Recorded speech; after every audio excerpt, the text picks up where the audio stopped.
Hello and welcome to Spill the Tea. True Stories, the place where real life is more fascinating than fiction.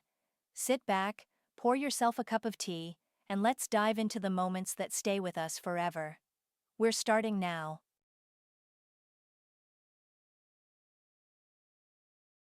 John Miller sat at the desk in his office, his head in his hands. It seemed this day would never end. 20 years. A full 20 years he had dedicated to his beloved profession. Surgery was not just a job, but the very essence of his life. From his youth, he was consumed by a dream of saving human lives, so when it was time to choose a university, he submitted his documents to medical school without hesitation. The entrance exams came easily to John. He had always been a good student, and the natural sciences came particularly easily to him. Studying at the academy was fascinating. With an inexplicable passion, the young man studied anatomy, which was a real nightmare for many of his fellow students. It was as if he felt it intuitively. During his first practical training, he didn't faint at the sight of blood, carefully remembering every instruction from his teachers. He was predicted a brilliant career, as rarely did a student show such deep interest in the medical profession. It seemed that being a doctor for John was not just a profession, but a true calling. And so it turned out. After his internship, Miller was sent to the regional hospital. Incredible luck for a young specialist. From the very first days, John began to confirm his high calling as a doctor. He honed his skill. His hands were truly golden. The chief physician immediately noticed the young surgeon's talent. Colleagues were openly envious. He wasn't even 30, and he was already performing such complex operations. The hospital staff was divided into two groups. Some admired Miller and aspired to be like him, while others were sure that connections, incredible luck, and other factors were at play. But be that as it may, John moved forward rapidly, achieving one professional victory after another. He was completely indifferent to what others thought of him. The only thing that mattered was human life. Miller's career was on the rise. In 20 years, he had saved thousands of people, working almost without days off or vacations. The surgeon completely forgot about himself. He never managed to start a family. Of all his relatives, he only had his mother, who had supported her son since childhood and did everything to help him confidently pursue his dream. Of course, women appeared in Miller's life, but he couldn't build a family relationship with any of them. No one could tolerate his lifestyle. For him, work always came first. And now, after so many years, his impeccable reputation was questioned for the first time. A patient died on the operating table.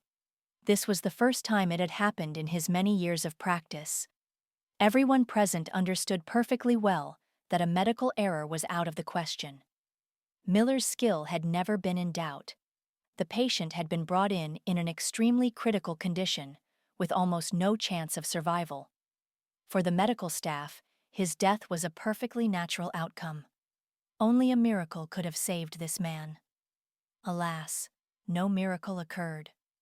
No matter how brilliant a surgeon Miller was, he was not omnipotent. After the tragic operation, he simply went to his office and locked himself in. He didn't want to see anyone. The deceased's relatives were not yet at the hospital, and a difficult conversation lay ahead. John didn't even know where to begin. Usually he saw faces shining with joy before him. That expression of boundless happiness gave him strength. He, an ordinary man, entered the fray with death and emerged victorious. But now everything was different. There was a knock on the office door. John didn't react immediately. The knocking was repeated. Miller reluctantly got up from the desk and headed for the door. Behind it stood the chief physician, a stately woman just over 40. Anne Elizabeth Carter was respected and slightly feared, but not by John. This woman had once been the love of his life. In those years, she was a leading specialist at the clinic, a colleague surrounded by admiration.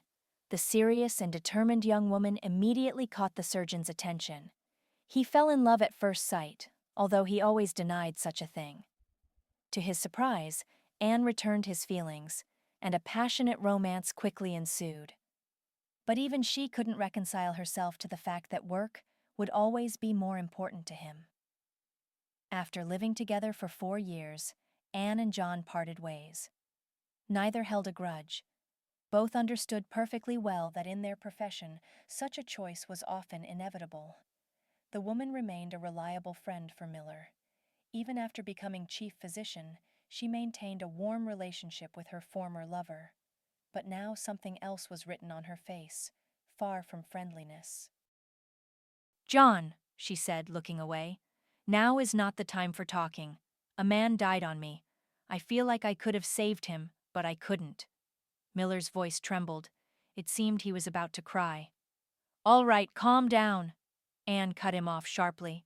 "What happened cannot be changed, and you know perfectly well it was already too late to save him. It's not your fault. Why this self-destructive attitude now?" Anne locked the door from the inside and sat down on the sofa. John sat next to her, leaning back heavily against the backrest. "I understand," he exhaled, "but I can't help myself. This is the first such case in my practice. I'll still blame myself. It's stronger than me." "This is a dead end, John." She gently touched his hand. "You must accept that it's not always within our power to save." "Not always." "Yes. Many doctors go through this. It takes time to realize, to accept, to come to terms. But you can't stop. While you're tormenting yourself here, somewhere people are waiting for your help. That's the main thing. When was the last time you even took a break?" "What does it matter?" Miller replied indifferently. "This is what matters." Anne frowned, almost raising her voice. "Take at least a week. You desperately need it. Pull yourself together. I won't let you sink into depression. It will affect your work, and even worse, you'll quit the profession." "That happens too." "Never," John objected energetically. "Perhaps you're right. I'll go to the mountains. I always recover quickly there." Miller was fond of hiking in his youth. Perhaps it was the only thing he ever looked forward to on weekends. Alone with nature, he quickly regained his strength and peace of mind. Anne didn't suggest a vacation for no reason. She knew exactly what he would do. "All right, don't come in starting tomorrow. I'll expect you at work on the 3rd. Go home now, get some rest." "What about the relatives?" "I'll talk to them myself. It's a delicate matter. You understand." And he was a difficult man. "We're trying to reach his wife now, but the phone is silent. As far as I know, she's away. God, I can't imagine how she'll react when she finds out her husband is gone." "Don't think about that now. Okay, let me call you a taxi. You shouldn't drive in this state." A week flew by unnoticed. John had almost completely recovered his emotional state. Being completely alone there had a beneficial effect. Miller had his own roots that few people knew about. When he returned from the hike, thoughts of what had happened hardly troubled him. The next day he went to work. No operations were scheduled for that day. He saw several scheduled patients and spent most of the day in his office. Around 5, Anne Elizabeth called him. Miller pondered, death. Why? Why are some people destined for a happy fate, while others are forced to fight for the right to live? Why did I choose this profession? Am I so vain that I dared to take on the right to challenge death? I am just a man. No, I shouldn't think like that. If it weren't for people like me, chaos would reign in the world. Maybe Anne is right? I shouldn't blame myself for the inevitable. It's impossible to save everyone. What's the point of giving up now? I can save thousands more lives. Miller stopped before the door to Carter's office. For some reason, he was afraid to go in. He had a bad feeling. "Anne Elizabeth?" He peeked inside. "You called?" "Yes. Come in."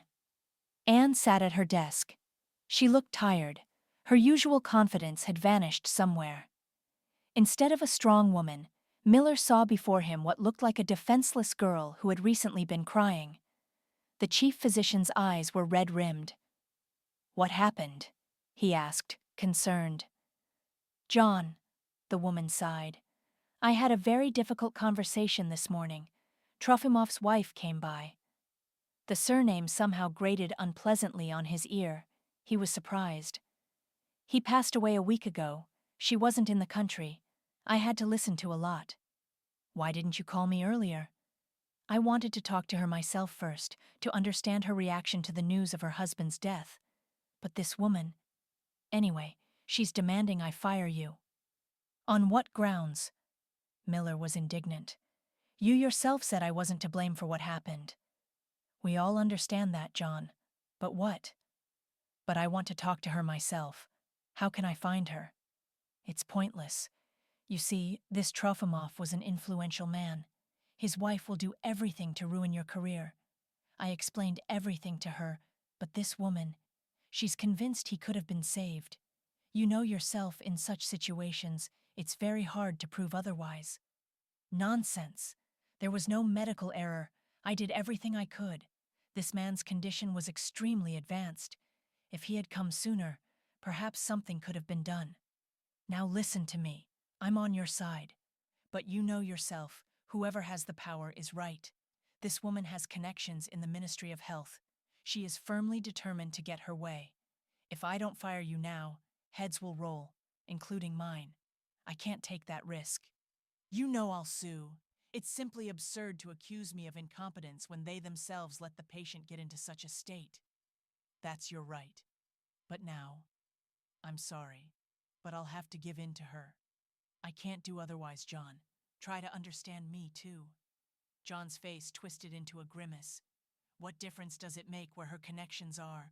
The truth is on our side. Alas, we live in a bureaucratic world. Here, whoever gets to the lawyers first is right.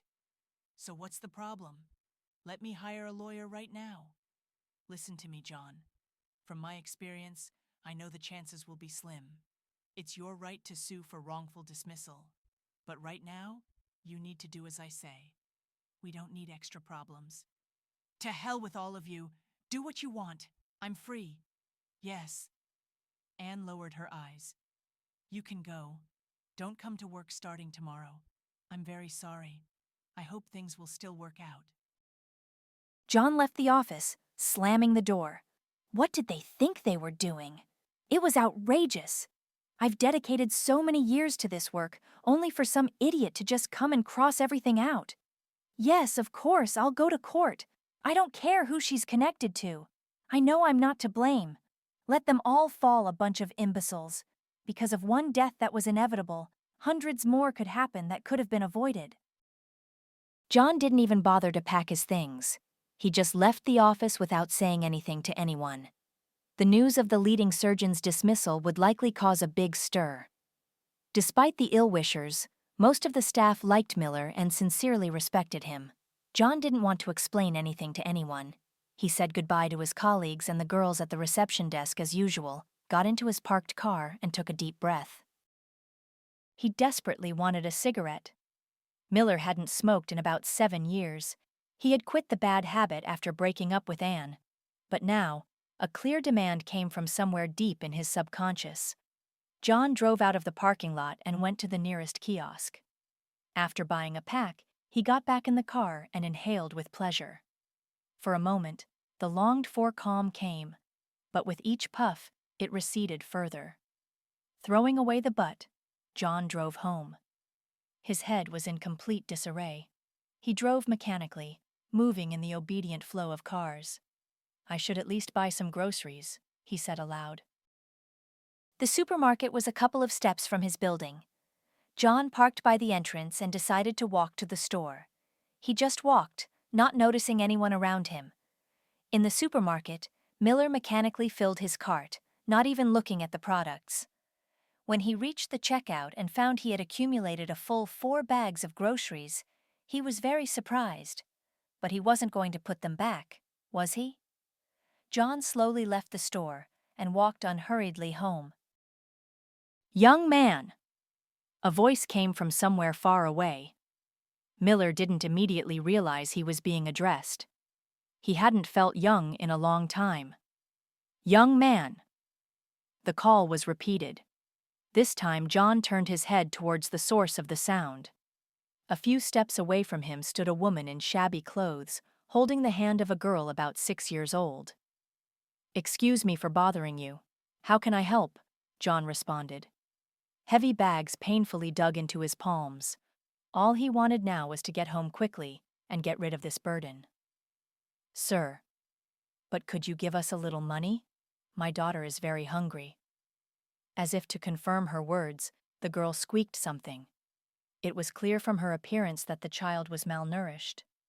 The little girl was very thin, with shadows under her eyes. The mother looked no better. John knew that beggars often played on pity, pretending to be unfortunate. He scanned the pair. Either the mother and daughter were very good actors, or they were truly in need of help. He didn't want to give money, and he didn't have any cash on him anyway. "I don't have any money," he said dryly. "But perhaps groceries would help? I bought so much, and I don't need it all for myself." The woman's eyes lit up.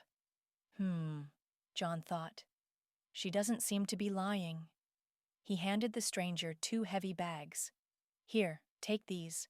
I honestly don't remember what's in them, but in any case, there'll be something. You can go home now and cook something." "Thank you so much." Tears welled up in the woman's eyes. "I don't even know how to thank you. People are so cruel now, they don't care about others' troubles. My pride wouldn't let me beg. But what can you do? I feel sorry for my daughter. I don't care about myself." "What happened to you?" John asked, surprising himself. He hadn't intended to talk to a homeless person, but something inside him squeezed painfully. He couldn't pass by someone else's sorrow. "Why do you ask?" The woman seemed embarrassed. "Life happened to us. You can't tell it all. Thank you for the groceries. We'll go now." "Wait!" John suddenly called after the departing woman. "I can see that things are far from all right with you. If there's anything I can do to help, tell me. I'm in a difficult situation myself right now. I know what it's like when everything in life goes off track." "How can I ask a stranger for anything?" The woman sighed resignedly. "Groceries are one thing, although even that is so much. Wait. First, I offered the help myself. That's different. Second, if you're really in trouble, don't refuse. In a few words, briefly. Lily and I have nowhere to go. We've been living on the streets for 2 weeks now." The woman shifted from foot to foot. John looked at the mother and daughter again. The woman didn't look like she drank, and she was dressed in dirty but decent clothes. And she spoke well, not like some drunkard. The girl was very quiet, scared, with huge eyes. "Okay." Miller looked around. "Let's do this. I live here, in the next building, just a couple of steps away. I live with my mother, but she's at her dacha now. There's a free room. We'll go there now, and you can tell me everything. You can stay with me for a while, until you figure something out." "You?"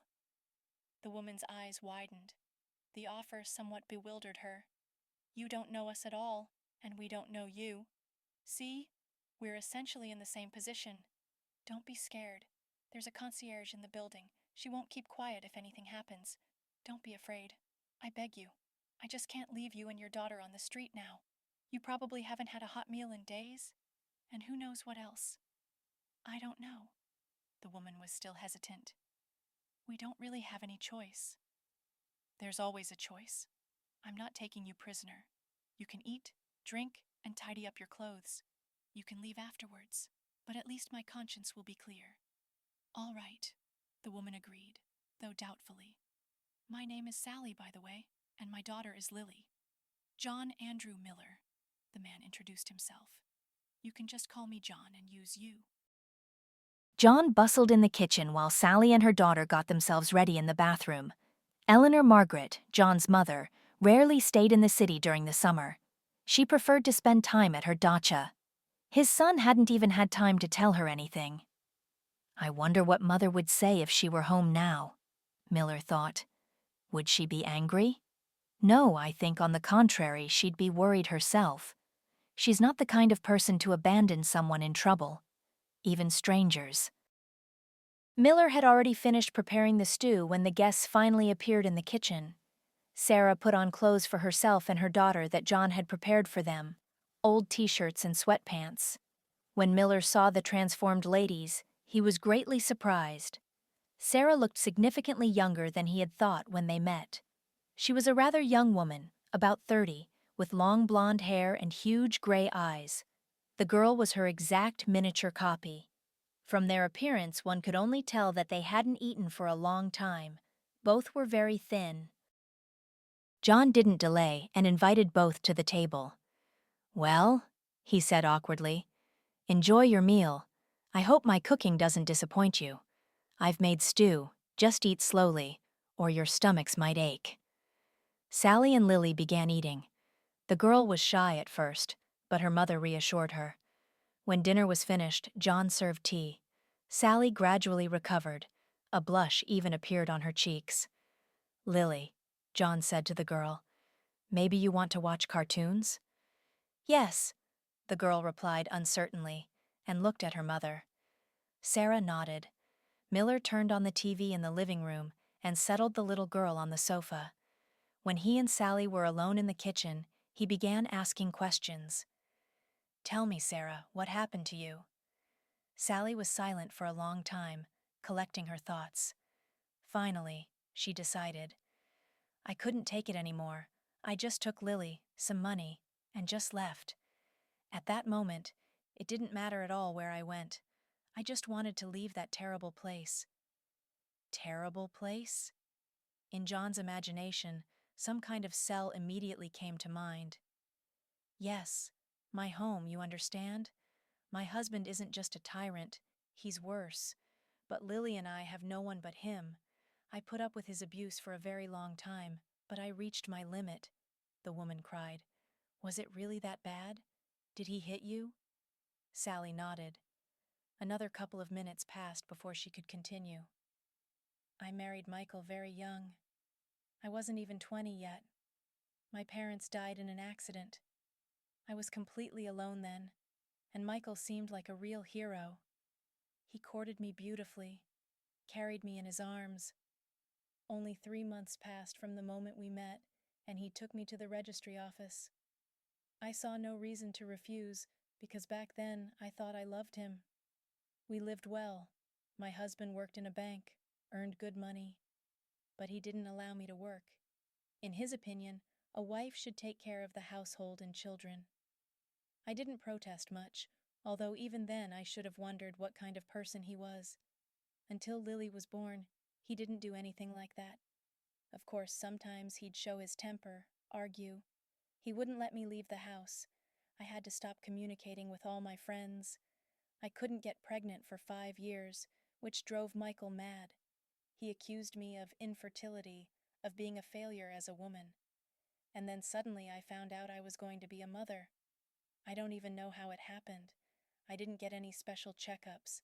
God just sent a child. Throughout the pregnancy, Michael literally glowed with happiness. He really wanted a son. At the same time, he wouldn't let me find out the baby's sex in advance. He just believed it, that's all.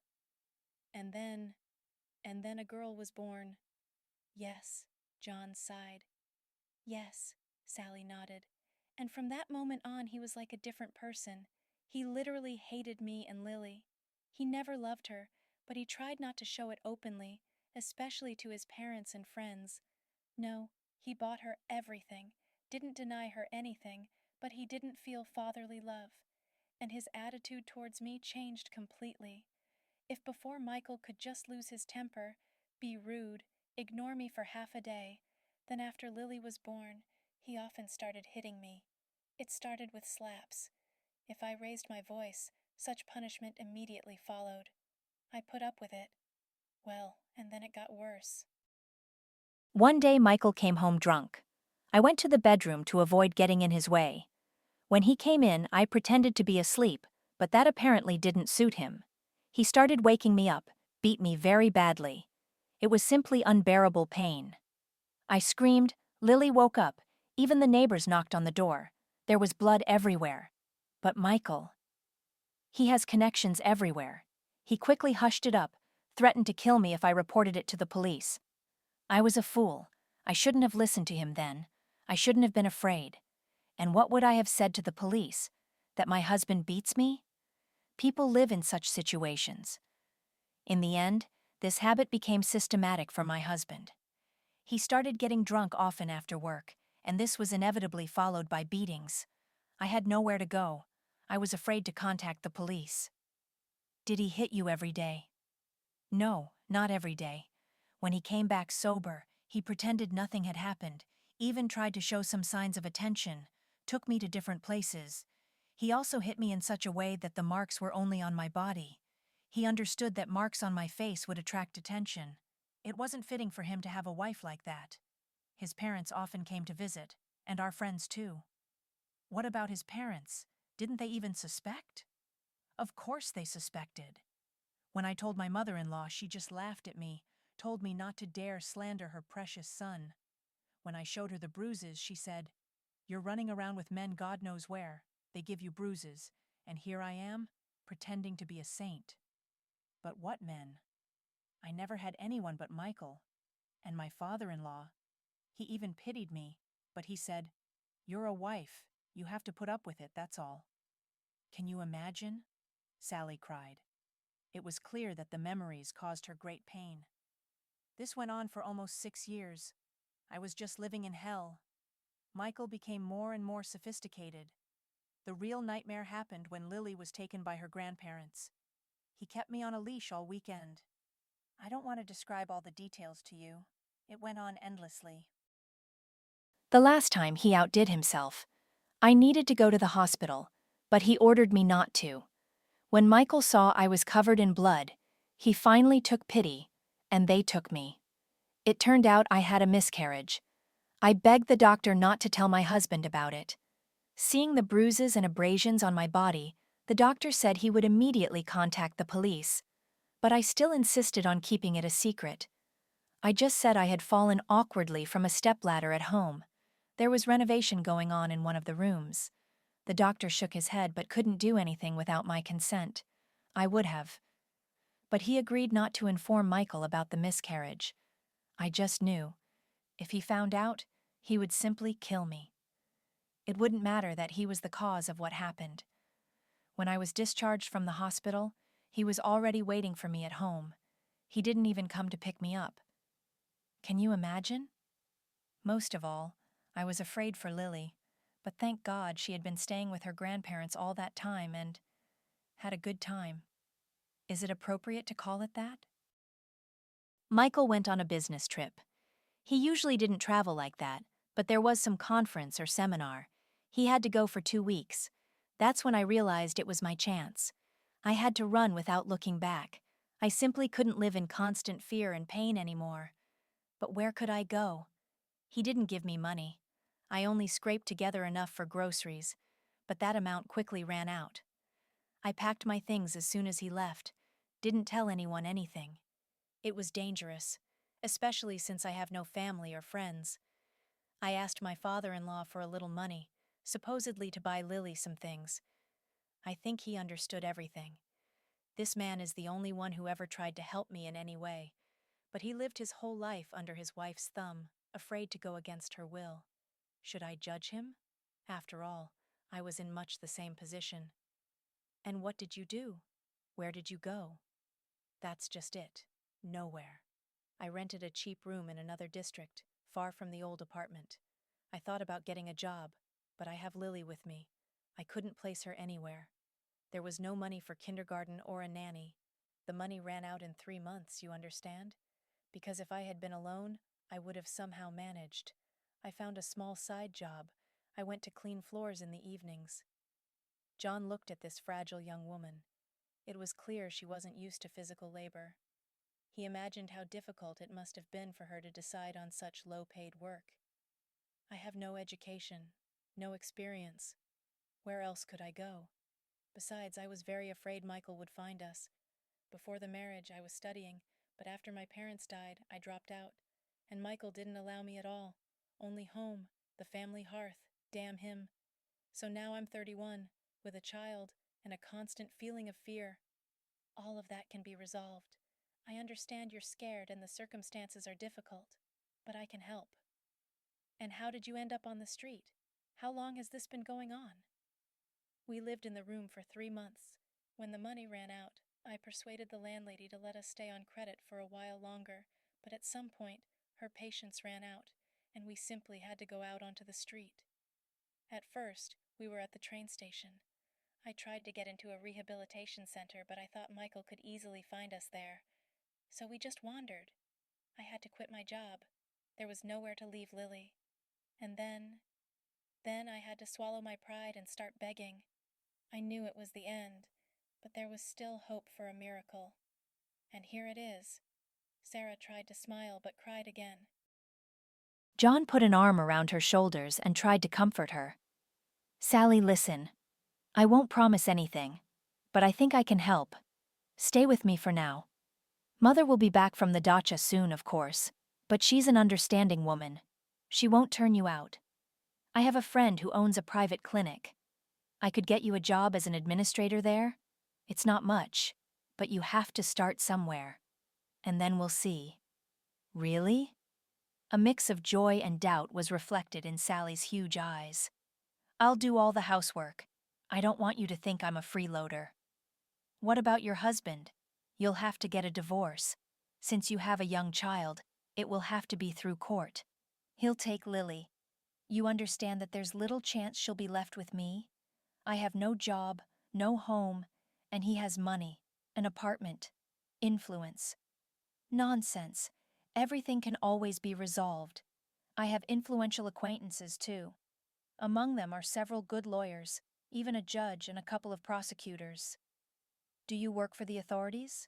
No, not even close. I'm a surgeon, or rather, I was, until today. How so? Sally was surprised.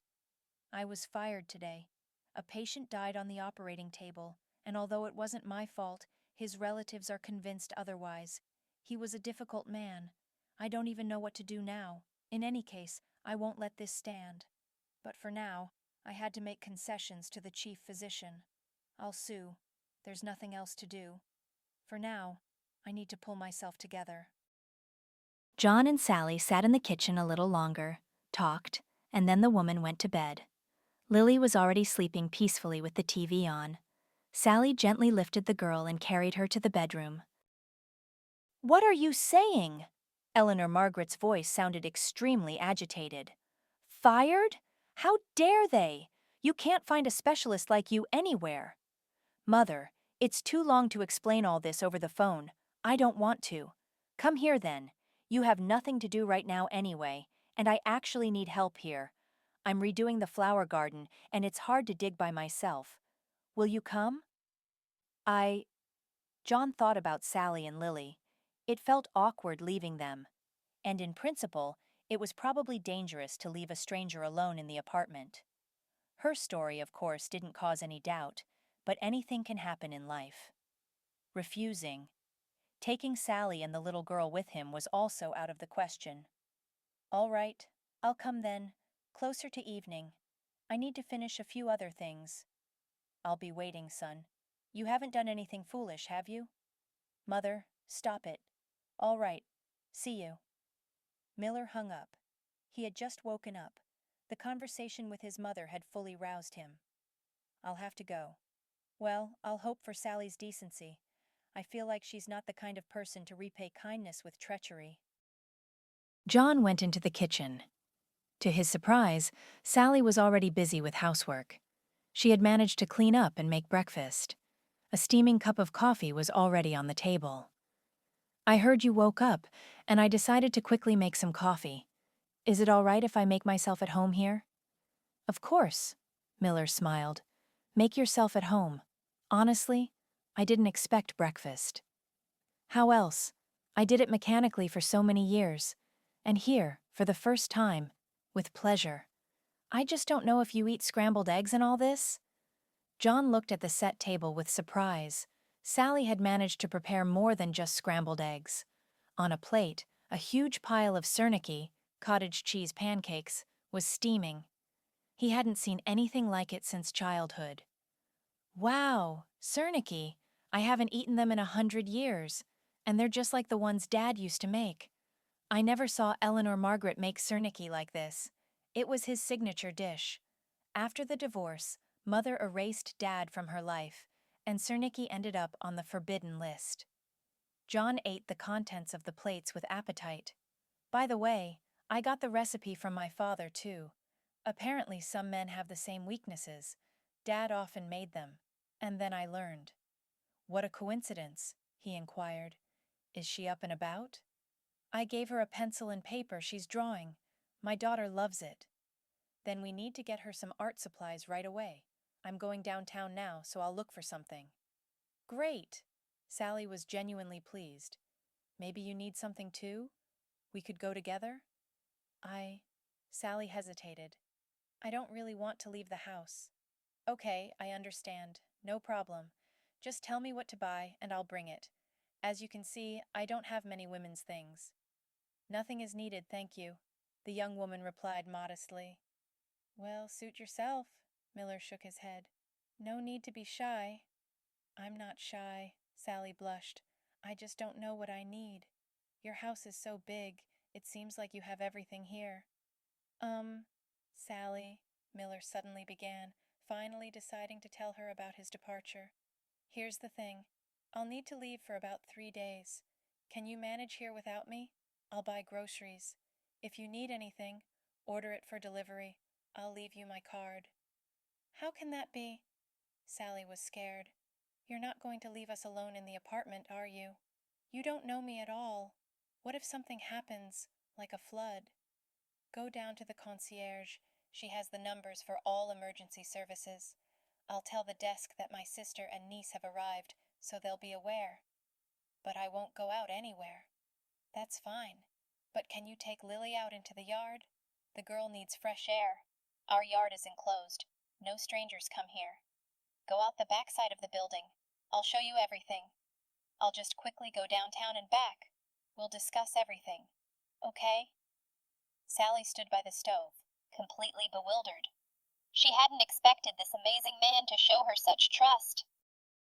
John arrived in Coladino in the evening. The dacha village wasn't far from the city, but the roads were jammed with cars. His mother met him in the garden. The miller's dacha was located in a picturesque spot, surrounded by forest on 2 sides. John loved these pines, the air filled with the scent of resin and needles. The vegetable garden occupied a small plot. Eleanor Margaret's main pride wasn't the vegetable beds at all. Flower beds were arranged everywhere, already fragrant with hundreds of shades. Eleanor Margaret knew some secret, or so the neighbors thought, gasping and exclaiming over her luxurious flower beds. But the woman herself claimed that her only fertilizer was love. John was talking to his mother. This woman had long since passed her 60th birthday, but that didn't stop her from looking great and being active. When his father left, this woman was left alone with a 7-year-old son. Of course, it was difficult, but it wasn't the exhausting work and daily chores that weighed heavily. On the contrary, physical labor helped Eleanor Margaret not think about her ex-husband. Robert was dearly loved by her. Eleanor tried to please her husband in everything, managed the household, raised their son, ran to work, and took care of herself. But one day, John had just started 1st grade then, Robert came home from work and simply began packing his things. Eleanor thought her husband was going on a business trip, but he took her hand and, looking her straight in the eyes, told her he had fallen in love with someone else. What Eleanor heard seemed like a foolish joke. Robert explained something, but the words didn't even reach Eleanor. When the door closed behind her husband, she finally came to her senses. At first, she tried to get him back, even tracked down where Robert was living now. She saw the other woman. From the outside, the couple seemed happy. That's when Eleanor realized her husband was gone for good. She didn't make a scene, but simply erased him from her life. One day, Robert came to see his son. That's when Eleanor told him everything and asked him not to appear again.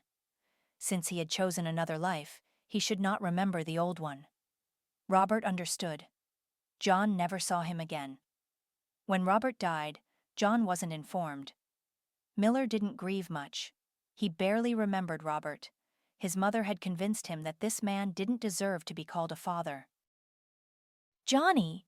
Eleanor Margaret exclaimed joyfully. "Mother! Honestly, I don't even want to explain all this. The situation is bad. I'm going to sue." John told his mother everything. The woman listened in silence, only occasionally shaking her head. "How could Anne allow that? I just don't understand." "Mother, don't worry about it. It's definitely not your problem." "How can it not be mine?" Eleanor Margaret threw up her hands. "You're my son. I know how hard you've worked, and now the work of your life is being ruined.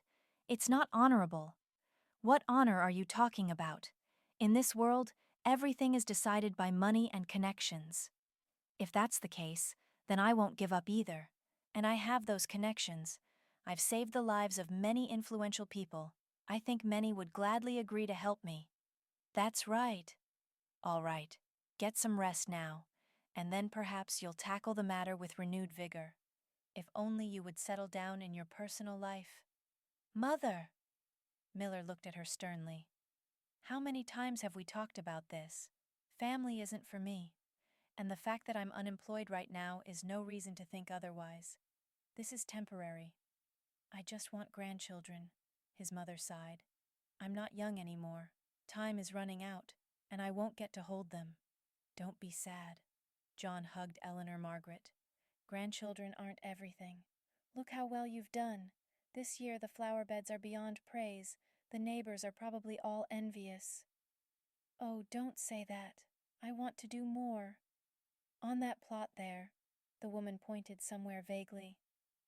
"Will you help me dig a little there? We just need to dismantle the old shed. It's spoiling the view." "That's why I came," Miller laughed.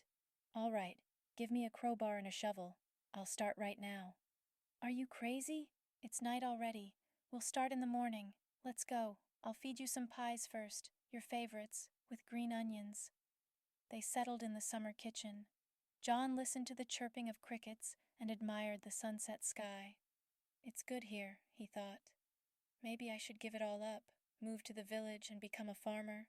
I've saved enough money. What do I need so much for being alone? And medicine? What can you do if material principles come first, not moral ones? I will never accept that." "Mother," he suddenly said. "What, son?" Eleanor Margaret seemed to have dozed off. "I need to tell you something." "Well," his mother squinted, "I don't like your tone." "Anyway," Miller began, "I was coming back from work yesterday, completely exhausted, and met a woman with a child. They were standing there so lost, hungry. Anyway, I gave them 2 bags of groceries." "That's right, son. There's nothing wrong with that. It's a good deed." "That's not all. They'll be staying with us for now." "What?" His mother looked at Miller, not understanding. "What do you mean, staying?" "Mother, Sally and Lily are in a very difficult situation. They have nowhere to go. I just couldn't leave them in trouble." John retold his mother everything Sarah had told him. The woman just gasped. "Johnny! But still, how could you leave complete strangers alone in the apartment? We have valuables and equipment there." "What equipment, Mother?" Miller threw up his hands. "They won't take anything. The girls are scared to death. All they need right now is a warm place to stay. I want to help Sally find a job. I don't know why, but she inspired trust in me." "Right. Think about it yourself. How many people would agree to let her into their home like that? It's a dubious scheme. You could wait your whole life like that." "No, she's telling the truth. You should see them. Lily is almost transparent. A girl her age needs to eat well. If I can help them, then it's my duty. I've spent my whole life saving people with my hands. Why can't I do it with my heart?" Eleanor Margaret looked at her son for a long time. Doubt was in her eyes, but she was still proud that she had raised such a man. "Trust, but verify," she finally said. "When you get back, try to find out something about this woman." 3 days flew by unnoticed. Miller did all the necessary work at the dacha and was getting ready to go back to the city. Eleanor Margaret asked to go with him, but the man refused. He needed to prepare Sarah for his mother's arrival. At the same time, He wanted to make sure the woman had met his expectations. "Mother, maybe I should bring them here instead. Lily will really like it here. And Sarah, she's not afraid of physical work. She'll help you around the house." "Oh, son, I don't know. All right, you've always been a smart boy. I hope you haven't made a mistake this time. Bring them. We'll see what kind of people they are." Glad Mother gave in, John thought. It was hard to argue with that woman, but whatever you say, she was a good person. Having packed, he drove home. The journey didn't take long. Few people returned to the city on weekdays. When Miller pulled up to the building, he looked at the windows for a long time. Nothing indicated the presence of residents in the apartment. For a moment, he was even scared. Had Sally run away? The door was locked from the inside. He rang the doorbell. A few seconds later, Sally opened it. She seemed happy. The scared expression had left her face, and her cheeks no longer looked sunken. "Here I am," Miller announced and entered the apartment. "How are you doing?" Lily ran out to meet him. She froze in the doorway and looked at Miller with interest with her huge eyes. "Everything's fine," Sally smiled. "We're drawing. Thank you so much for the paints. I've never seen Lily so happy." "Is that so? Well then, show me your masterpieces. I'll go make some tea." "Let me do it," Sally offered. "By the way, I've already made lunch." "Wow," Miller exclaimed admiringly, sniffing the air. "I can smell something so delicious. Then let's hurry to the kitchen. I won't refuse a treat after an early breakfast." Lily ran into the room and soon returned, carrying a whole stack of drawings. While Sally set the table, the girl showed off her masterpieces to Miller. For a 6-year-old, Lily drew quite well. John was even surprised. "Sally, I think you should enroll the girl in art school. She has obvious talent." "Really? I'd love to, but—" John didn't let her finish. He looked at the girl seriously. "Lily, tell me, do you want to learn to draw like real artists?" "Yes," the girl replied shyly, and looked at her mother. Sarah nodded. "Then I suggest you enroll in a school, a special place where they teach drawing. If you're interested, we can go and enroll tomorrow." Lily just looked at her mother, saying nothing. The girl's eyes lit up. It was clear that John's offer interested her. "But that's probably very expensive," Sally said, embarrassed. "All right, I don't want to hear that again. Expensive or not, what difference does it make if the child has talent? It's worth developing it so you don't blame yourself later. I'll pay for everything. You shouldn't worry about it. If that's uncomfortable for you, Sally, let's agree on this. When you get back on your feet, you can pay me back, okay?" "Is that allowed?" The woman was surprised. "Anything is allowed. I live alone. I have nowhere to spend my money, so I can afford to spend it on something useful." After lunch, Miller thanked Sarah for the delicious food. He noted to himself that the young woman cooked very well. "I'm going to take a nap. I'm tired from the road, and I got up very early. By the way, if you'd like, we could go to the dacha together one of these days. You'd like it there." "That would probably be inconvenient." Sally hesitated. "Especially since your mother is there." "Mother already knows. I told her everything." "Seriously? And how did she react? She must have been angry that you brought beggars into the house?" "First, not beggars, but people in trouble. That's a huge difference. Second, she was angry, of course, but she got over it quickly. She understands everything. After all, she's the one who raised me, so I have many of her character traits." "Has your mother not been to the dacha for a long time?" "No. She never went out into nature. Only once did we all go to the sea together. But my daughter was still very little then. She doesn't remember anything. All the more reason to go. All right, I'll rest, and then we can figure something out." Miller retired to the bedroom. He fell asleep almost immediately. The emotional strain had taken its toll. When the man woke up, the apartment was very quiet. Sally and Lily were also resting. He quietly left the bedroom. Passing by the living room, he saw Sarah sitting with her back to him out of the corner of his eye.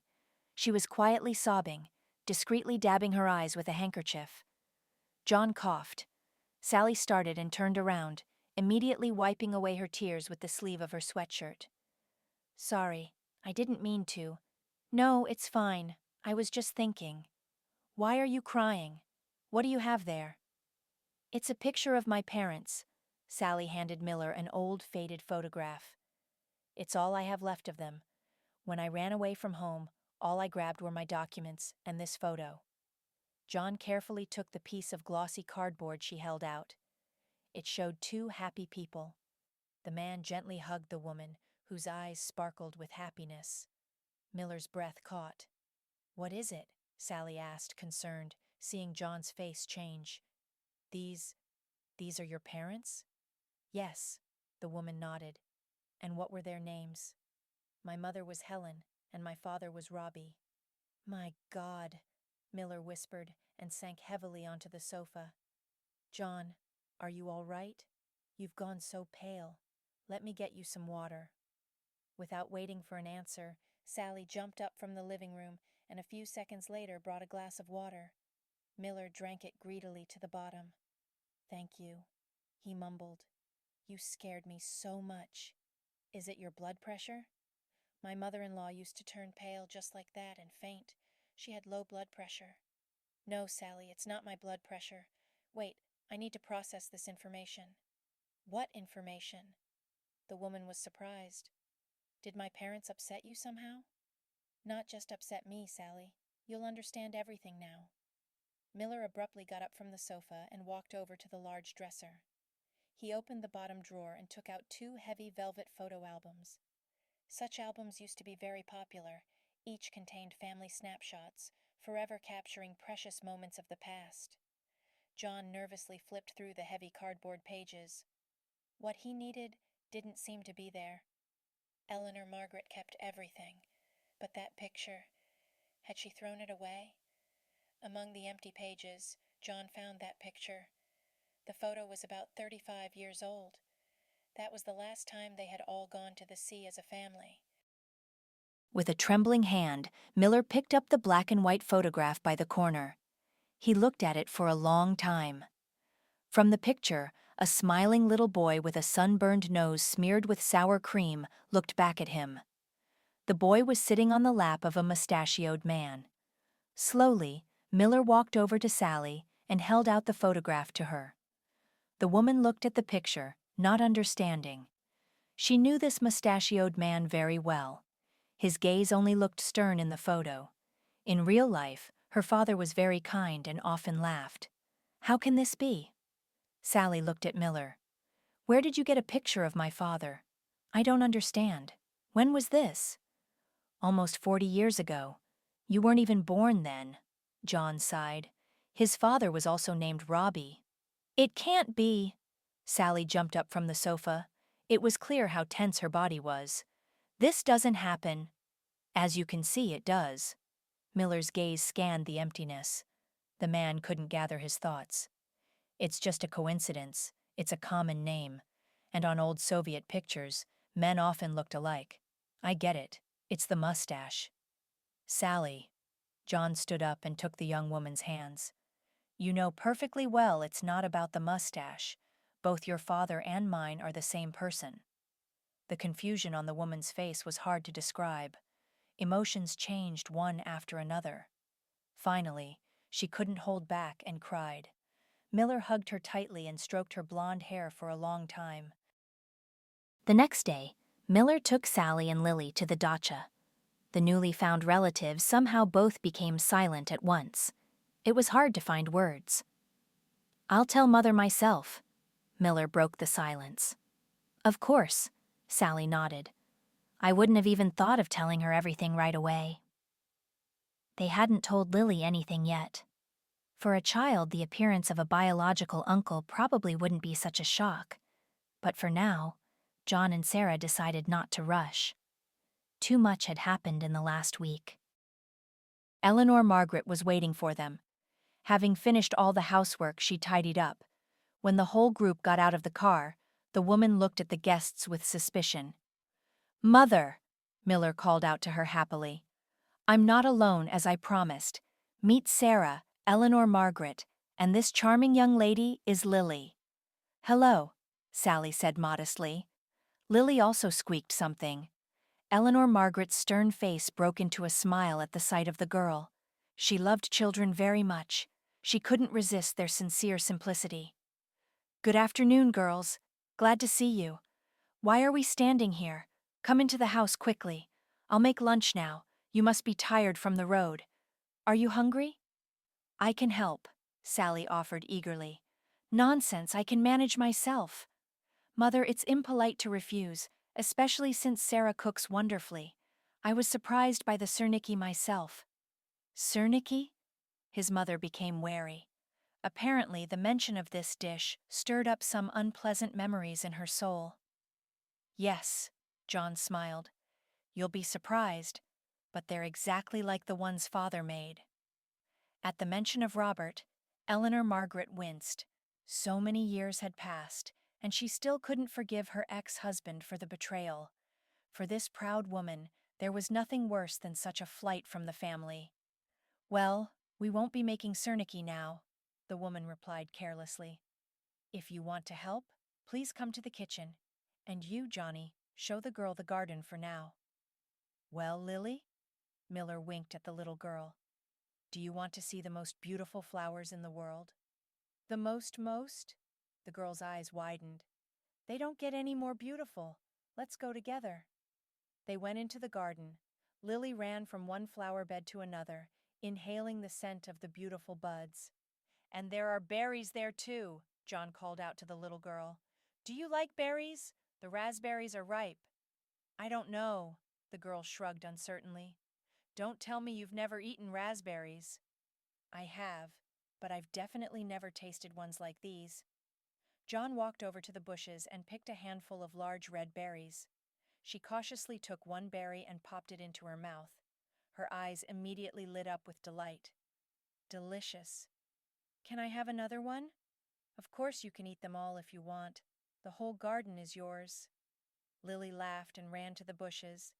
She was so happy that Miller laughed involuntarily. He settled into a deck chair and turned his face to the sun. Lunch! His mother's voice.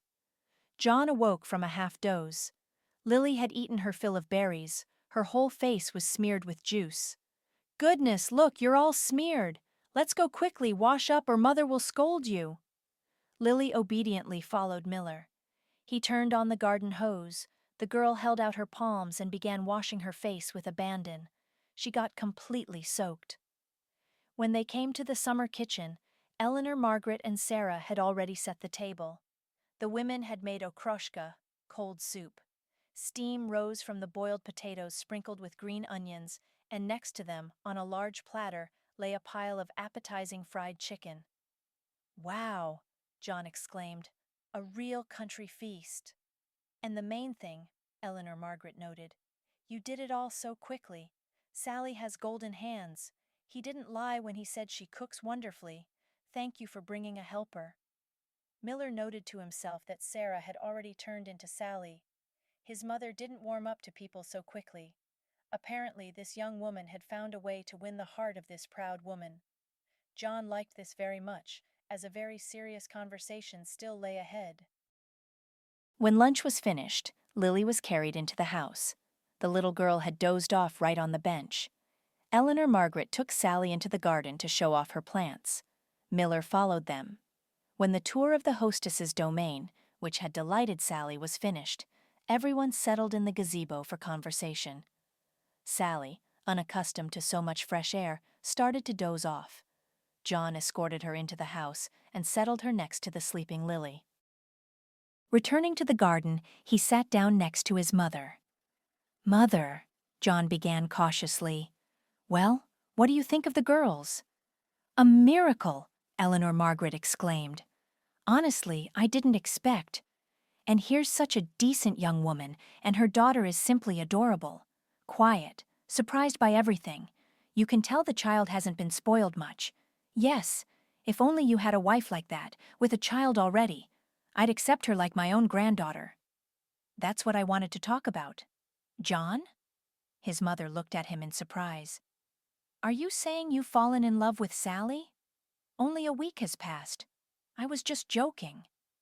"I've fallen in love, Mother, but not in the way you imagine." "How so?" Eleanor Margaret looked, not understanding. "Can you love in some other way?" "I brought something. You need to see it." With these words, Miller took an envelope from his pocket. He carefully took out his photograph. "Here, take a look. You remember it, don't you?" Eleanor Margaret took the card he held out. She sighed deeply. "Where did you dig this up? I thought I'd thrown away all of Robbie's pictures." "I kept it. After all, he wasn't just your husband, but my father too." "Former husband," the woman objected. "Yes, but not former father," Miller countered. "Mother, I know this conversation isn't very pleasant for you. Dad hurt you badly, and you never managed to forgive him. But still, you must have found out how he lived, didn't you? I'll never believe that your feminine curiosity didn't overcome your pride." "You're right, Johnny." His mother sighed deeply. "Whatever happened, I always loved your father. He hurt me badly, and perhaps I was wrong not to let you communicate. And he suffered greatly. I didn't even accept money from him, although life wasn't easy for me. Pride is to blame for everything. You can't get rid of it. I know he found happiness with his Helen. There was nothing I could do but accept it. What was the point of making a scene, trying to get him back with threats or deceit? We wouldn't have built happiness on that anyway. And then he had a daughter. All the more reason for me not to interfere with them. So I forgot, and I instilled the same in you. And then, that accident. I didn't even tell you about it. Robbie and his wife were coming back from some celebration. Their neighbor told me about it. I went to the funeral. You didn't even tell me? What was there to tell? How a drunk man in a Volga crashed into them? There's no point discussing it now. I made many mistakes. But I had the right to know. He was still my father. Robbie died instantly, Eleanor Margaret continued, sighing. And they tried to revive Helen. By the way, she was operated on at your hospital, but you were just starting to work then. I don't even know who the surgeon was. She didn't survive. They had a daughter left. I don't even know where she is now. She's about 10 years younger than you. I only saw her briefly at the funeral. A blonde, ash blonde, just like your Sally. Very similar. Mother, Miller gathered his thoughts. Sally is my sister. What? Eleanor Margaret tensed up in surprise. It can't be. She looks similar, of course, but you shouldn't draw such a conclusion based only on my story. Where did you get that idea? John took a second photograph from the envelope and gave it to his mother. "I saw this picture in Sally's hands when I got home. These are her parents. At first I was paralyzed when I saw Father, and then I showed her that other photo." "Are you saying that?" "Yes, there can be no doubt. Sarah is Father's daughter from his second marriage. Therefore she is my sister. But this is simply incredible. Can you imagine how small the chances were for you to meet, especially in the circumstances you described?" "There are no accidents, Mother." Miller hugged her. "Apparently, someone above decided that family should be together. They've had enough suffering. Now everything will be fine. And Lily, you want to hold a grandchild, don't you?" "Granddaughter, Mother, granddaughter. Everything you wanted. But no need to wake her. There's plenty of time." Eleanor Margaret hugged her son and looked at the windows of her old dacha, at the room where the mother and daughter were now sleeping peacefully. A blissful smile played on her face.